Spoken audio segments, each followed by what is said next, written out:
दोस्तों, जब आप अपना नया वेबसाइट को रैंक कराना चाहते हो या अपना नया जो बिज़नेस है उसको आप लोग रैंक कराना चाहते हो, तो ये ऑब्वियस सी बात है कि जो पहला स्टेप है वो ये है कि आपको यहाँ पे एक पर्टिकुलर कीवर्ड, अपने बिजनेस रिलेटेड कीवर्ड जो रेलिवेंट हो वो यहाँ पे फीड इन करना पड़ेगा। और फीड इन करने के बाद आपको यहाँ पे सजेशंस आते हैं, क्वेश्चंस आते हैं, प्रपोजिशंस आते हैं, तो बहुत सारा आपको कीवर्ड रिलेटेड डेटा मिलता है, वॉल्यूम और उसका CPC कितना है और सर्च डिफ़िकल्टी वगैरह। फिर आपको यहाँ पे बहुत सारे लिंक्स मिलते हैं जहाँ पे आपको उनका डोमेन स्कोर वगैरह मालूम पड़ता है।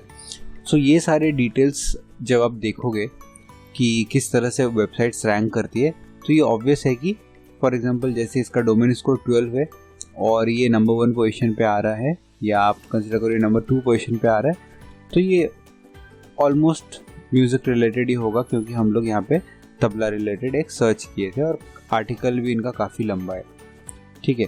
और हमने जो लिखा था बेस्ट तबला फॉर बिगनर्स, तो यहाँ पे एक आर्टिकल भी है उसी के ऊपर। सो इस केस में अगर आप देखोगे तो आपका जो भी बिजनेस है उसके लिए आप जब स्ट्रैटेजाइज कर रहे हो SEO करने के लिए, तो नॉर्मली लोग ये बहुत बड़ी गलती करते हैं। उनको लगता है कि जो चीज़ दूसरे लोगों के लिए सक्सेसफुल हुआ है, जो चीज़ दूसरे लोगों के लिए वर्क करता है, उसको वो कॉपी करने की कोशिश करते हैं। तो मोस्टली हम लोग सब लोग ये गलती करते हैं कि हम लोग फटाफट से फिर कंटेंट बनाने के लिए बैठ जाते हैं और हर एक आर्टिकल, हर एक कीवर्ड पे हम लोग 2-2, 3-3 हज़ार वर्ड्स का हम आर्टिकल लिखने की कोशिश करते हैं ताकि गूगल हम लोगों को रेलिवेंट समझे। वेल, ये सही बात है, आर्टिकल लिखना बहुत ज़रूरी है, ब्लॉग पोस्ट करना ज़रूरी है, गूगल को ये साइंस, ये सिग्नल्स देना ज़रूरी है कि हमारा जो वेबसाइट है वो किस चीज़ से रिलेटेड है।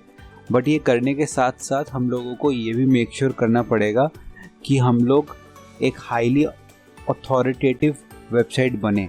अगर आपके पास डोमेन अथॉरिटी नहीं है और आपका आर्टिकल बहुत ज़्यादा रेलिवेंट है, एकदम वही कीवर्ड आपके पेज पे है, आप उसी के बारे में बात की और एक्चुअली बहुत अच्छे से आपने कंटेंट लिखा है, उसके बाद भी आपका जो आर्टिकल है वो टॉप नंबर पे नहीं आएगा अगर आपके पास डोमेन अथॉरिटी नहीं है। तो डोमेन अथॉरिटी बहुत ज़्यादा ज़रूरी है, उसके बगैर आप नंबर 1 पे नहीं आ सकते हैं, नंबर 1 पेज पे भी नहीं आ सकते हैं। तो जब भी आप स्ट्रैटेजाइज करें अपना न्यू वेबसाइट को रैंक करने के लिए, तो आपको पहले जानना पड़ेगा कि क्या ये ज़रूरी है कि मुझे डायरेक्ट कंटेंट क्रिएट करना स्टार्ट कर दें। तो बहुत ढेर सारा कंटेंट स्टार्ट करना ज़रूरी नहीं है। आपका जो वॉल्यूम है, आपका कितना सारा आप कंटेंट पब्लिश करते हो over the month, over the week, वो सबका कोई रेलिवेंस नहीं है गूगल के पास आपको रैंक करने के लिए। तो वॉल्यूम इम्पैक्ट नहीं करता है। तो अगर आप हर दिन एक एक करके अगर आप साल में 360 आर्टिकल्स भी पोस्ट कर दो तो गूगल आपको रैंक नहीं करेगा अगर आपके पास डोमेन अथॉरिटी नहीं है। सो जो करेक्ट स्ट्रैटेजी है वो ये है कि आपको अपना डोमेन अथॉरिटी बिल्ड करना पड़ेगा। सो ये एक 50-50 केस है जहाँ पे आपको 50% डोमेन अथॉरिटी पे ध्यान देना पड़ेगा ताकि आपको बैकलिंक्स मिले, लोग आपके कंटेंट को पसंद करें, लोग उससे लिंक करें।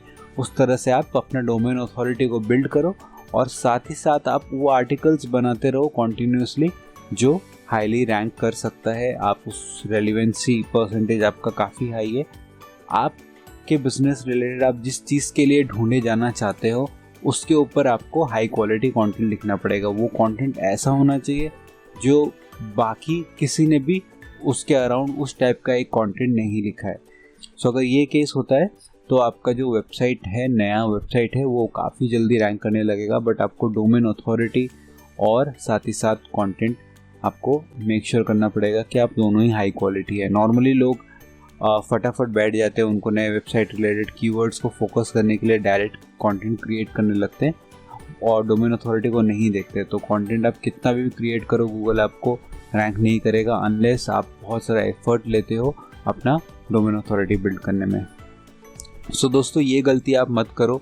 जब भी आप नए वेबसाइट को रैंक करने की कोशिश करो, ऑब्वियसली ज़रूरी है कंटेंट क्रिएट करना, but not on the cost of harming your domain authority. वो साथ में बिल्ड करना बहुत ज़रूरी है क्योंकि उसके बगैर गूगल आपको रैंक नहीं करेगा। तो इस चीज़ का ध्यान रखिए और इसी हिसाब अपना अप्लाई करिए। नया वेबसाइट है तो सबसे पहले अथॉरिटी की प्लानिंग करिए, किस तरह से आप लेके आएंगे, और साथ ही साथ कंटेंट मार्केटिंग करने के लिए कंटेंट प्लानिंग भी करिए। Thank you so much.